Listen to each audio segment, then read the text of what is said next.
إن الحمد لله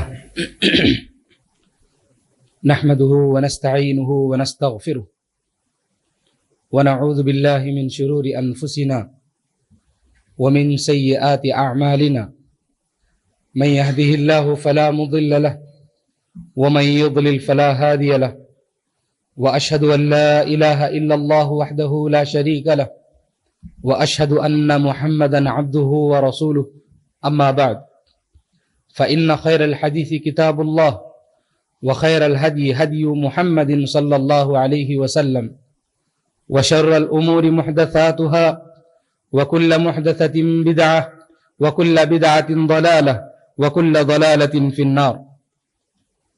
فأعوذ بالله السميع العليم من الشيطان الرجيم. بسم الله الرحمن الرحيم. يا أيها الناس اتقوا ربكم الذي خلقكم من نفس واحدة وخلق منها زوجها وبث منهما رجالا كثيرا ونساء واتقوا الله الذي تساءلون به والأرحام إن الله كان عليكم رقيبا. يا أيها الذين آمنوا اتقوا الله حق تقاته ولا تموتن إلا وأنتم مسلمون.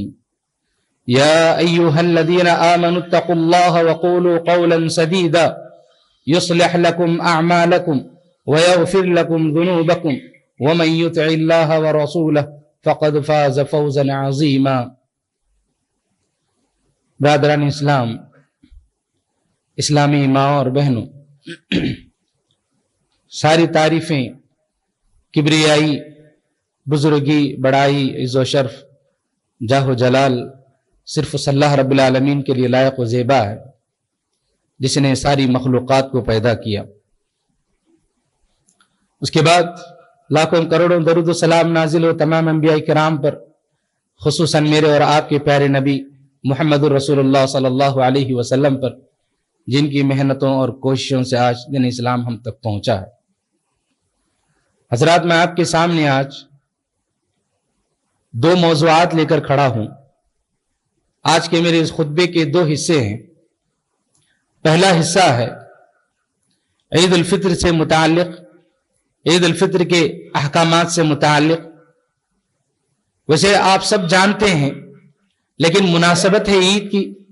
انشاءاللہ بہت جلد 2-3 دنوں کے اندر ہم عید الفطر کی خوشیاں منانے والے ہیں. اس مناسبت سے کچھ ضروری باتیں بطور یاد دہانی ہم سب کے سامنے آنی چاہیے. سب سے پہلی بات تو یہ ہے کہ جب عید الفطر کا چاند نظر آ جائے، اللہ کے نبی صلی اللہ علیہ وسلم نے حکم دیا کہ ہم صدقۃ الفطر کو ادا کریں. تو اس کا وقت جو بتایا گیا صدقۃ الفطر کا، کہ جب چاند نظر آ جائے تو اس کے بعد سے عید کی نماز کو جانے سے پہلے تک صدقۃ الفطر کو ادا کریں. اس کے علاوہ بھی بعض صحابہ کے عمل سے بات ثابت ہوتی ہے کہ 1 یا 2 دن پہلے بھی ہم صدقۃ الفطر کو نکال سکتے ہیں اور فقراء و مساکین تک پہنچا سکتے ہیں. اس کی مقدار سب کو معلوم ہے اچھی طرح سے. 1 صاع یعنی قریب 3 کلو گرام اناج جو کچھ بھی ہم کھاتے ہیں، ہمارے علاقے میں جو غذا عمومی طور پر لوگ کھاتے ہیں اس کو ہم ادا کریں. اگر اس کے ساتھ ساتھ اگر کچھ لوگ، یعنی آپ 1 صاع 3 کلو گرام آپ اناج نکال رہے ہیں، ساتھ میں آپ کچھ چیزیں ملا کر کے آپ دینا چاہتے ہیں فقراء و مساکین کو تاکہ ان کی خوشیاں دوبالا ہو جائیں، تو یہ اچھی بات ہے، اس میں کوئی حرج کی بات نہیں. اگر کوئی غریب گھرانہ ایسا ہے، محتاج ہے، 1 سے زیادہ فطرے کی اس کو ضرورت ہے، 1 2 3 گھر کے افراد کے اعتبار سے ضرورت ہے، تو اس میں کوئی حرج کی بات نہیں کہ 1 فطرہ 2 فطرہ یا جتنے بھی جس فطروں کے وہ محتاج ہیں ہم ان کو ادا کر سکتے ہیں. چنانچہ ہمیں وقت کا خیال رکھنے کی ضرورت ہے صدقۃ الفطر سے متعلق، کیونکہ جو بھی آدمی عید کی نماز کے بعد صدقۃ الفطر ادا کرتا ہے اس کو صدقۃ الفطر کا اجر نہیں ملے گا بلکہ عام صدقے کا اس کو اجر ملے گا.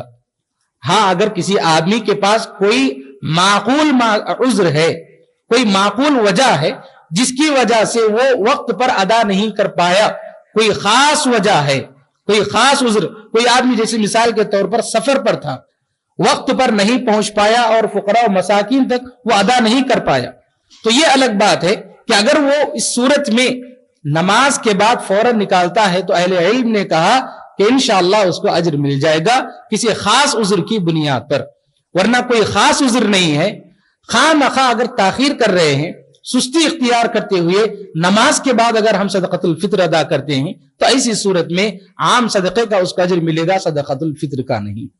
چنانچہ صدقۃ الفطر کے تعلق سے اس بات کو یاد رکھنا ضروری ہے۔ اس کے بعد عید الفطر کے متعلق ایک اور اہم بات یہ ہے کہ جیسے ہی چاند نظر آ جائے ہمیں تکبیرات کا اہتمام کرنا چاہیے، اور یہ تکبیرات نماز تک چلتے رہنا چاہیے۔ جہاں کہیں بھی ہم رہیں، گھر میں رہیں، بازار جائیں یا مسجد میں رہیں یا کہیں بھی رہیں، ہم تکبیرات کا اہتمام کرتے رہیں، اور یہ تکبیرات نماز تک، عید کی نماز تک جاری رہنا چاہیے، اس کا خیال ہم رکھیں۔ اور پھر اس کے بعد عید الفطر کو جانے سے پہلے جو تیاریاں ہم کو کرنی ہیں، ایک تیاری یہ ہے کہ اللہ کے نبی صلی اللہ علیہ وسلم نے تعلیم دی، مسنون اعمال میں سے ہے کہ ہم جانے سے پہلے طاق عدد میں کھجور کھا کے جائیں، مسنون اعمال میں سے ہے۔ اور یہ بات بھی ہم کو ثابت کرنا ہے کہ ہم آج روزے سے نہیں ہیں، عید کے دن روزہ رکھنا حرام ہے، تو ہم کو یہ بھی ثابت کرنا ہے کھا کر جاتے ہوئے کہ ہم مسنون عمل پر عمل بھی کر رہے ہیں، اور ساتھ ہی ساتھ ہم یہ ثابت بھی کر رہے ہیں کہ آج ہم روزے سے نہیں ہیں۔ جو اہل بدعات ہیں، بہت سارے ایسے غلط قسم کے خیالات کے لوگ ہیں جو صبح کا روزہ رکھتے ہیں عید کے دن، تو یہ غلط عمل ہے۔ اس بات کو ثابت کرنے کے لیے ہمیں کھا کر جانا چاہیے کہ اللہ کے نبی صلی اللہ علیہ وسلم کی تعلیمات میں سے اور آپ کے مسنون اعمال میں سے ہے کہ ہم جاتے ہوئے طاق عدد میں کھجور کھا کے جائیں، 1، 3، 5 جو بھی ہم کھانا ہے کھا کر جائیں۔ اور اس کے علاوہ عید کے جو مسنون اعمال ہیں ان میں سے ایک غسل کر کے جائیں، اچھے سے اچھا لباس پہن کے جائیں، مردوں کے لیے، اور عورتوں کے لیے بھی یہ بات بتائی گئی کہ وہ لباس پہن کر اچھا تو جائیں لیکن ایسا کوئی لباس نہ پہنے جس سے مردوں کی نظر ان کی طرف مائل ہوتی ہو، ایسا کوئی لباس نہیں پہننا چاہیے عورتوں کو۔ اور پھر کوئی ایسی چیز استعمال نہ کرے عورتیں عید کی نماز کو آتے ہوئے، چاہے لباس ہو مزین لباس ایسا یا مزین برقع پہن کر آنا، یہ باتیں غلط ہیں۔ اور ساتھ ہی ساتھ کوئی ایسی آواز آنے والی چیز جو عورتیں پہنتی ہیں اپنے پیر وغیرہ میں، ایسی چیزیں پہن کر آنے سے بھی احتراز کرنا چاہیے۔ اور ساتھ ہی ساتھ خوشبو لگانا، یہ مردوں کے لیے ہے کہ مرد آتے ہوئے خوشبو لگا کر آئیں، لیکن عورتیں خوشبو لگا کر آنے سے گریز کریں۔ اکثر ایسا ہوتا ہے کہ عورتیں عید کی مناسبت سے یہ سمجھتی ہیں کہ عید کی مناسبت ہے ہم کو خوشبو لگا کر جانا چاہیے، لیکن عورتوں کو خوشبو نہیں لگانا چاہیے۔ گھر سے باہر نکلتے ہوئے عورت کو کبھی بھی خوشبو لگانے کی اجازت نہیں ہے، اس کا جو ہے خیال رکھنا چاہیے۔ اور اس کے علاوہ اللہ کے نبی صلی اللہ علیہ وسلم نے عورتوں سے متعلق جو تعلیمات دی ہیں ان میں سے ایک تعلیم یہ ہے کہ حیض والی عورتیں مسجد میں داخل نہیں ہو سکتی، تو عید کے موقع پر جب عید کی نماز مسجد اور عیدگاہ دونوں سے منسلک ہے، اس کا معاملہ عید کی نماز کا تعلق، اور عورتوں کا جو یہاں پر انتظام ہے مسجد میں بھی اور مسجد کے باہر بھی ہوتا ہے۔ اللہ کے نبی صلی اللہ علیہ وسلم نے حیض کی والی جو عورتیں ہیں ان کو بھی آنے کی ترغیب دلائی کہ آپ بھی آئیں تاکہ آپ مسلمانوں کی جو دعا ہوتی ہے مومنین کی دعا میں شامل ہوں۔ چنانچہ دو عورتیں حیض والی عورتیں ہوتی ہیں، انہیں چاہیے کہ وہ مسجد میں داخل نہ ہوں، مسجد کے باہر والا جو حصہ ہوتا ہے جہاں پر عورتوں کے لیے انتظام ہوتا ہے وہ وہاں پر رہیں۔ نماز تو نہیں پڑھیں گی لیکن خطبہ اور دعا سے وہ فائدہ اٹھا سکتی ہیں، اس بات کا بھی ضروری خیال رکھنا چاہیے۔ اور اس کے علاوہ اللہ کے نبی صلی اللہ علیہ وسلم کے مسنون اعمال میں سے عید کے موقع پر یہ بھی ہے کہ ہم آتے ہوئے ایک راستے سے آئیں اور جاتے ہوئے ایک راستے سے جائیں۔ اب یہ سٹی کا معاملہ ہے تو ہم کیسے آئیں اور کیسے جائیں، کوئی نہ کوئی مناسبت ہم پیدا کر لیں، اگر ہم چاہیں تو پیدا کر سکتے ہیں۔ اللہ کے نبی صلی اللہ علیہ وسلم کے مسنون اعمال پر عمل کرنے کی پوری کوشش کرنا چاہیے کہ آتے ہوئے ایک راستہ ہے، کوئی نہ کوئی راستہ، بہت سارے راستے ہمارے پاس ہیں، کوئی ایسا راستہ اختیار کریں جس سے ہم راستہ بدل کر جانے کی کوشش کریں تاکہ اس سنت پر بھی ہمارا عمل ہو۔ ایسا ہو یہ رہا ہے کہ سٹیز میں عمومی طور پر اس سنت کو بھلا دیا جا رہا ہے کہ آتے ایک ہی راستے سے اور جاتے ایک ہی راستے سے ہیں۔ کوشش یہ ہو کہ کم از کم ایک گلی عیدگاہ سے نکلتے ہوئے 1-2 گلیاں بدل کر کے راستہ ہم بدلتے ہوئے جائیں تاکہ اس سنت پر ہمارا عمل ہو، تو اس کی کوشش ہمیں کرنی چاہیے اور اس پر عمل ہمارا ہونا چاہیے۔ اور عید کی مناسبت سے ایک دوسرے کو تہنیہ پیش کرنا، مبارکبادی پیش کرنا، اس میں اسلام نے اس کی اجازت یقیناً دی ہے۔